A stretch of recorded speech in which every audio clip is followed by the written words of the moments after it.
Hey, ce matin, j'avais pensé mettre mes bottines juste pour être de circonstance. Michel m'a regardé et il m'a dit non, too much. Too much. Donc, vous avez appris une nouvelle expression québécoise. J'ai pris le temps de vérifier. C'est vraiment une expression québécoise. Hein? Quand tes bottines suivent tes babines, c'est un québéquisme. Là. Ils disent pas ça en France. Ça ne vous aidera pas à vous présenter un douanier français. Ça ne marchera pas. C'est juste bon ici. Puis moi, j'étais tout mêlé. J'ai un petit côté dyslexique. Fait que là, ils ont mis ça à l'envers en plus. Quand tes babines suivent tes bottines, là, je t'ai rendu avec quand tes bottines suivent tes bobines. En tout cas, j'étais tout mêlé. Mais vous savez ce que ça veut dire? Si on met ça en langage d'enfant, admettons. Quand mes enfants étaient très jeunes, je vais faire une comparaison, les enfants, qui ne vous plaira pas, mais c'est un compliment que je vous fais, d'accord? Moi, j'ai toujours aimé les chiens, d'accord? Puis, quand tu as un chien et que tu rentres à la maison, c'est la fête. Ton chien te court après, il est heureux. Quand mes enfants étaient petits, c'est comme si j'avais deux petits chiens aussi. Parce qu'ils arrivaient en courant, ils étaient contents. « Papa! » Puis là, un petit peu plus tard, tu sais, quand 1 heure plus tard, tu dis à un de tes enfants, « Veux-tu aller ranger ta chambre? » Puis là, ton enfant commence à bouder, puis il ne veut pas aller ranger sa chambre.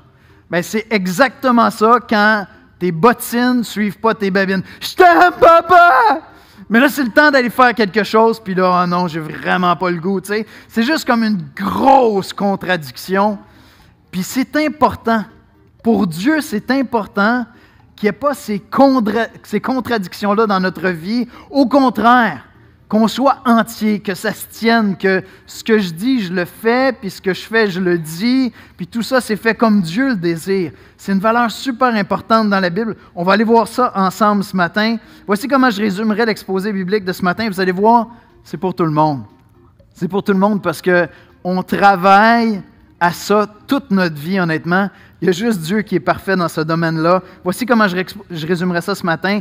Quand tes babines suivent tes bottines et que tes bottines suivent tes babines, tu peux être un puissant témoignage de l'amour de Jésus-Christ. Mais s'il y en a un des deux qui manque, ça ne fonctionne pas. S'il y en a un des deux qui manque, il y a quelque chose qui cloche, il y a quelque chose qui manque. Puis peut-être vous allez me dire, dans la Bible, je n'ai jamais vu le mot babine. Vous avez raison. Maintenant, si on avait une Bible version québécoise, il faudrait absolument qu'il y ait le mot babine dedans. Il faudrait qu'il soit là, tu sais. Mais en même temps, la Bible parle constamment de cette idée-là. Ça serait quoi le mot qui vous vient à l'esprit si on prend cette expression québécoise-là, quand tes bottines suivent tes babines? Est-ce qu'il y a un mot dans la Bible qui vous vient à l'esprit qui résume cette idée-là? Avoir une seule parole? Être intègre? Les enfants, vous ne savez peut-être pas c'est quoi le mot intègre, on va l'apprendre ensemble ce matin. Être intègre. Regardez ce que Dieu dit d'Abraham au tout début de la Bible. Lorsqu'Abraham fut âgé de 99 ans, l'Éternel apparut à Abraham et lui dit, « Je suis le Dieu Tout-Puissant, marche devant ma face et sois intègre. » Puis le mot intègre, il y a un autre synonyme dans l'Ancien Testament. Est-ce que vous savez c'est lequel? Être droit. Ça, c'est plus facile à comprendre. Être droit, puis être intègre, souvent c'est le même mot parce que l'Ancien Testament est écrit en hébreu. Bien, le mot hébreu, c'est souvent le même qu'il y a derrière ces deux mots-là. Donc le mot droit va nous aider à comprendre c'est quoi le mot intègre. Mais ce que ce mot-là veut dire, c'est quelqu'un qui, dans le fond, est honnête. Quelqu'un qui, lorsqu'il dit quelque chose, il va le faire. Puis le contraire d'être droit, c'est quoi? C'est d'être tout croche. On pourrait l'illustrer avec quelqu'un qui a une mauvaise posture. Vous savez ça, les enfants, vos parents passent comme la moitié de leur vie à vous dire « Tiens-toi droit ». Mais quelqu'un qui a une mauvaise posture, on a une image ici, quelqu'un qui a une mauvaise posture, on sait c'est quoi, hein? C'est quelqu'un qui marche comme ça. Puis on dirait, c'est quand tu es jeune, ça va assez bien, mais quand tu arrives vers l'adolescence, il y a quelque chose qui ne fonctionne plus, comme ton cerveau ne parle plus au reste de ton corps, puis plus tu avances dans l'adolescence, plus tu te tiens comme ça. Puis éventuellement, tu redeviens un adulte. Peut-être que tu passes ta vie comme ça. Puis cette semaine, je regardais des photos de la reine d'Angleterre. Disons que lorsque tu vieillis, puis tu es très, très vieux, c'est plus difficile un petit peu de te tenir droit. Tu commences à ressembler un petit peu à Yoda, puis ça commence à être une autre posture. Mais c'est ça, se tenir droit. Ça fait du sens, ça résonne, se tenir droit. Être intègre, c'est quelqu'un qui se tient droit. C'est quelqu'un qui n'est pas tout croche. Puis, lorsqu'on s'en va dans l'Ancien Testament, dans cette langue-là, dans laquelle la Bible est inspirée en hébreu, le mot qui est derrière ça, il porte l'idée de quelque chose qui est complet. Quelqu'un qui n'est pas intègre dans la Bible, c'est quelqu'un qui est incomplet. Y a-t-il des amateurs de casse-tête ici? Il y en a qui aiment les casse-têtes, peut-être? Oui? Tu sais, faire un 2000 morceaux pour découvrir qu'il en manquait un dans la boîte. C'est peut-être pour ça que j'aime pas les casse-têtes. J'aurais peur d'arriver à la fin et qu'il manque un morceau. Ou tu sais, écoutez les enfants, tu te fais donner un super jeu de méga blocs, tu sais, des Legos incroyables, tu déballes ça, tu es heureux, vraiment tu joues avec ça pour le monter, puis réaliser à la fin qu'il te manque un morceau important. C'est-tu frustrant? Il est incomplet. Quand on va des fois chez Ikea acheter des meubles, j'ai une phobie, surtout quand il faut que tu te promènes dans, l'entrepôt, puis il y a 8 cases différentes. Puis là, je me dis, je vais faire toutes les cases, mais je vais en oublier une. Je vais arriver chez nous, il va me manquer le plateau du dessus. Puis moi, c'est, comme je vous dis, j'ai un côté dyslexique. Fait qu'à tout coup, moi, un formulaire, c'est sûr que je fais des erreurs. Je ne peux pas remplir un formulaire sans faire d'erreur. Donc, l'idée d'être intègre, c'est d'être complet. C'est quelqu'un qui est complet. Puis c'est pas quelque chose de facile. Quelqu'un qui est droit. Cette semaine, on a souligné le décès de la reine d'Angleterre. Je ne fais pas de la politique ici, faites-vous-en pas. Il y en a qui sont pour, il y en a qui sont contre. C'est pas là que je m'en vais. En fait, je vais aller plus loin. C'est ça qui est beau avec quelqu'un qui est droit, quelqu'un qui est intègre. C'est que tu as beau être en total désaccord avec cette personne-là, il y a quelque chose qui va te parler puissamment chez elle. Est-ce que vous êtes d'accord avec ça? Quelqu'un qui est intègre, quelqu'un qui est droit, quelqu'un qui fait ce qu'il dit et qui dit ce qu'il fait. Il y a un respect, même si je ne suis pas d'accord avec cette personne-là.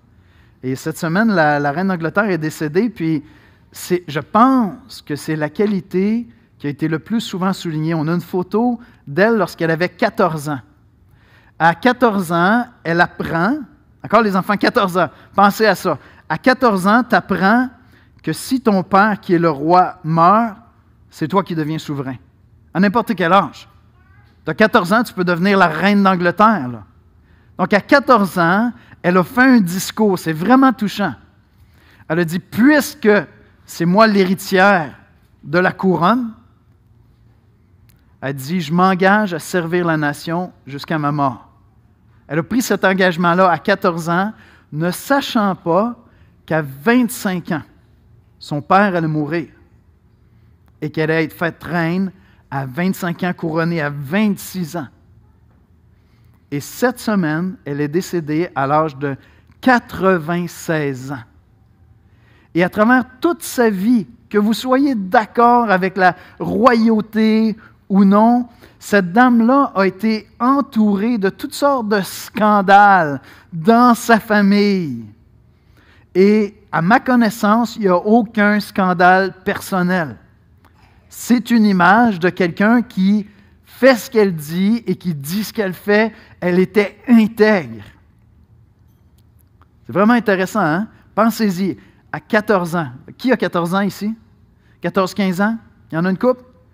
Fait qu'à 14 ans, tu dis, si mon père meurt, je vais servir la nation toute ma vie.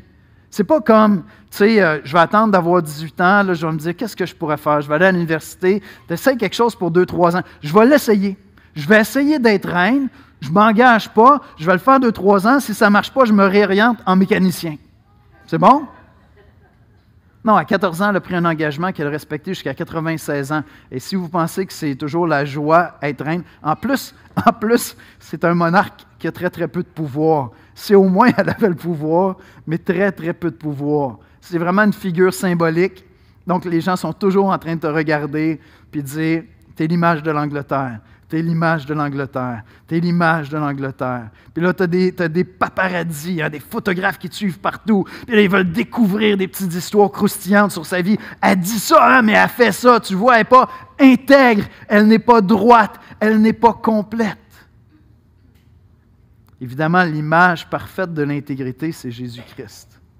Parce que je suis sûr que cette dame-là n'était pas parfaite. En fait, tu C'est le grand documentaire qu'ils ont fait de Crown. Vous avez tous suivi le grand documentaire de Crown?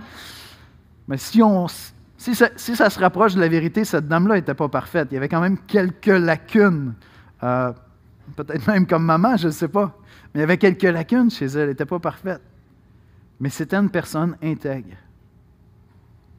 Et Dieu nous dit que l'intégrité, c'est quelque chose de super important.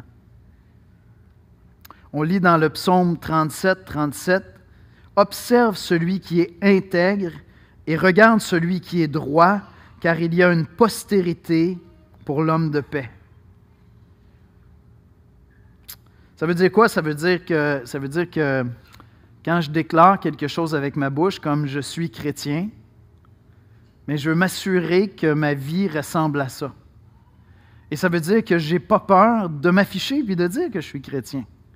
Je veux à quelque part que les gens scrutent un petit peu ma vie, qu'ils regardent. « Oh, ouais, t'es chrétien, qu'est-ce que ça veut dire, ça? » Là, je l'explique. Je me souviens, je pense que j'étais en 2e secondaire.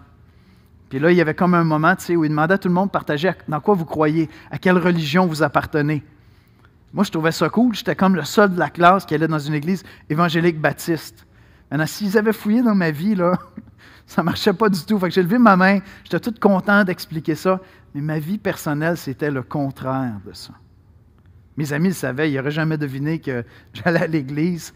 Mes amis à l'école, ils n'auraient jamais pu deviner ça.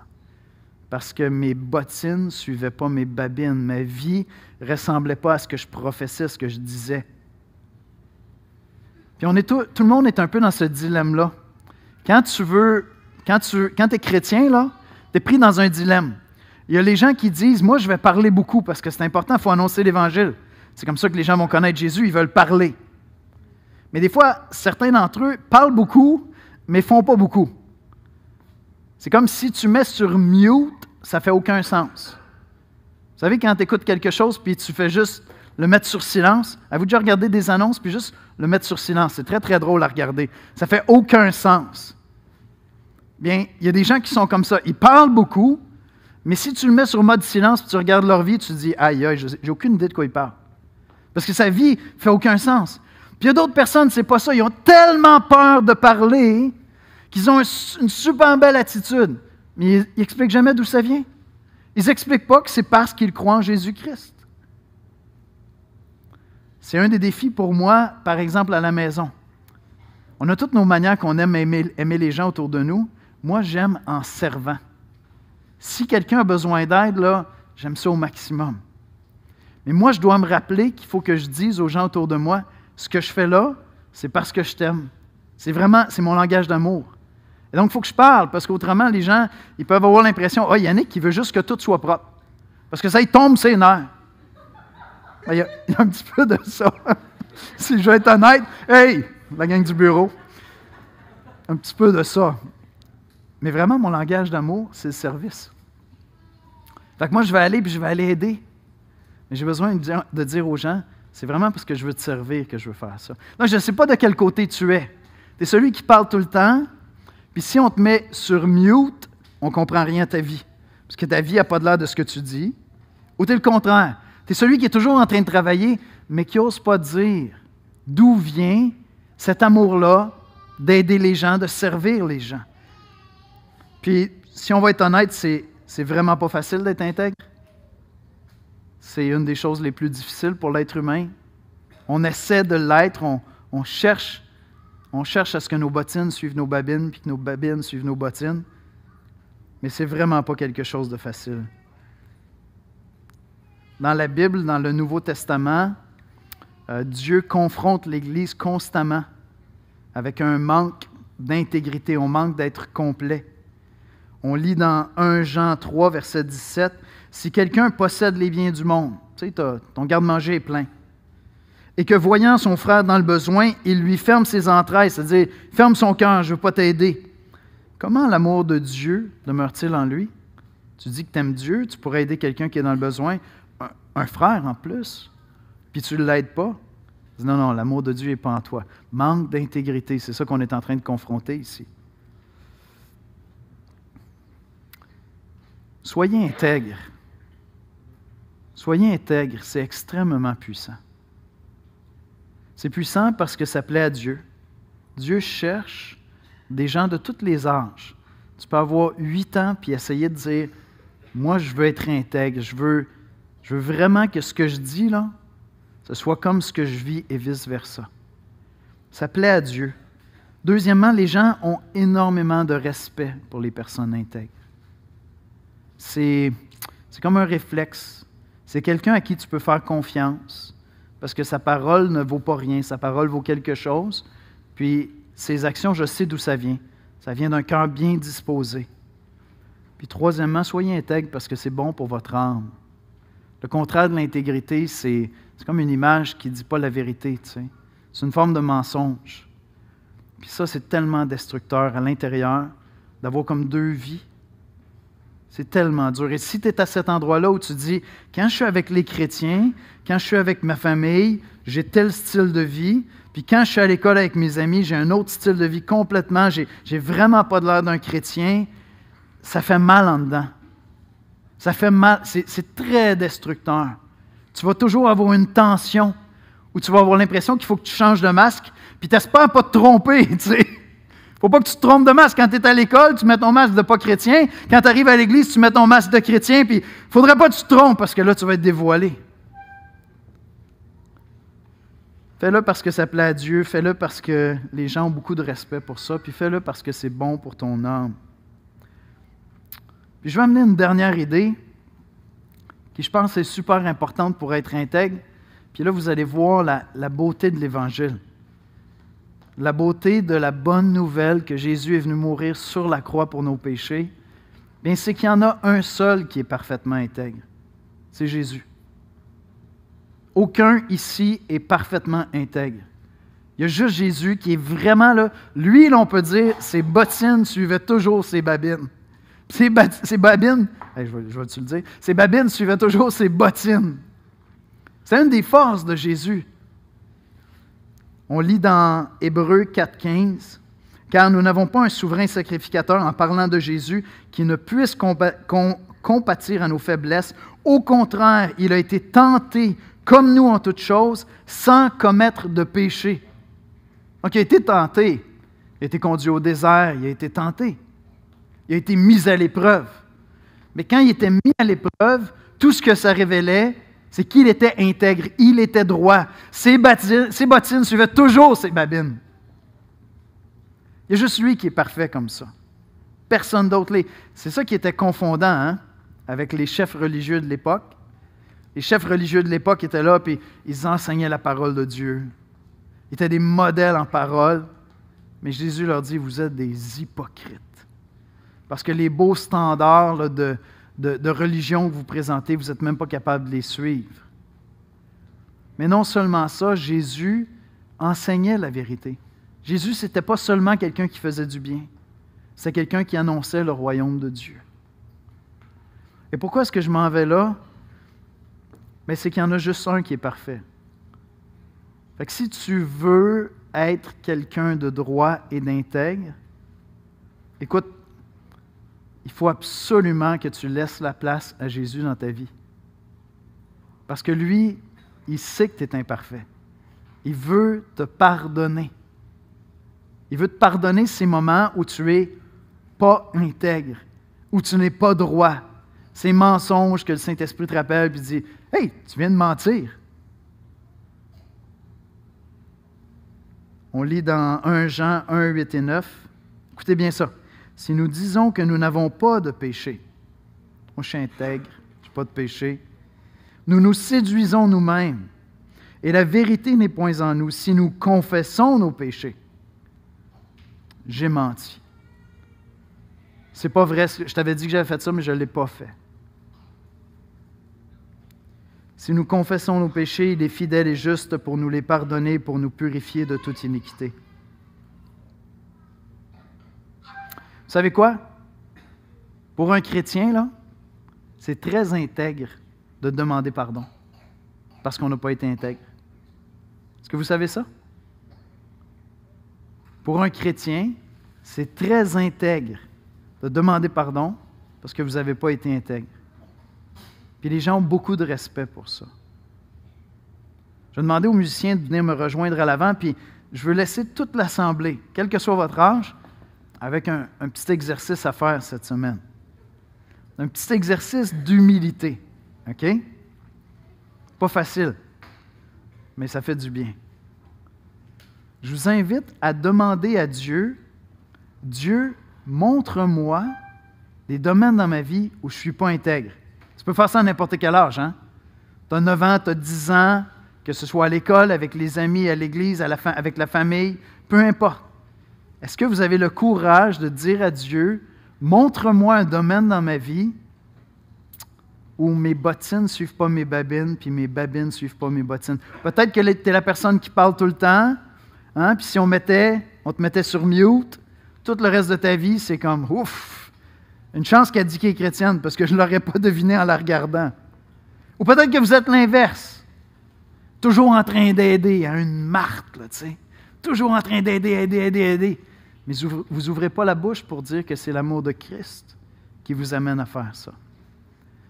Fait que l'exercice, moi, que je veux mettre devant vous, c'est demander à Dieu, mais ça va, tu sais, tu te dis, bon, Seigneur, je vais te poser une question, mais j'espère que tu ne répondras pas cette semaine. Tu sais, ça ne dérange pas trop. C'est plus concret quand tu vas demander à quelqu'un. Fait que le défi que j'ai pour toi, là, si tu es à l'école, explique à quelqu'un, un ami, qui ne connaît pas la Bible, c'est quoi l'intégrité? Ça se peut très bien qu'il connaisse déjà l'idée. Puis demande-lui, tu vois-tu un domaine dans ma vie où je ne suis pas intègre? Est-ce que vous oseriez faire ça? Prends du courage, là. Est-ce qu'il y a un domaine dans ma vie où je ne suis pas intègre? Peut-être avec un ami. Au travail, oseriez-vous aller voir un collègue de travail et lui dire, écoute, je réfléchissais à ça cette semaine, on jasait de ça à l'église, l'intégrité, être droit, être entier. Est-ce qu'il y a un domaine dans ma vie où tu vois que je manque d'intégrité? Et tu sais quoi? S'il a raison et que tu le reconnais à ce moment-là, tu dis, tu as raison, je veux travailler là-dessus. C'est déjà très intègre de reconnaître que tu manques d'intégrité comme chrétien. C'est bon? Alors, on veut cette année que nos bottines suivent nos babines et que nos babines suivent nos bottines. On veut aimer les gens, prendre soin d'eux et annoncer l'Évangile. On veut annoncer l'Évangile et aimer notre prochain. On va prier ensemble, puis l'équipe de louange va venir me rejoindre à l'avant. Seigneur Jésus, merci pour ta parole. Ta parole est la vérité, Seigneur. Ta parole, même avec une expression tellement québécoise, ta parole nous remet en question, nous challenge, nous pousse à s'examiner, Seigneur. Et Seigneur, c'est le travail d'une vie d'être quelqu'un d'entier, quelqu'un qui est droit, quelqu'un qui est intègre, quelqu'un qui parle de toi et chez qui sa vie aussi reflète ce que toi tu es, Jésus. Seigneur, je te demande de nous faire grandir comme Église, dans nos maisons, dans nos foyers, avec nos amis, à l'école, au travail, au cégep, à l'université, Seigneur. Que les gens voient en nous des gens intègres, spécialement lorsqu'on a manqué d'intégrité, des gens qui demandent pardon, qui reconnaissent qu'ils ont manqué d'intégrité, Seigneur. Viens nous transformer à ton image, Jésus. Amen.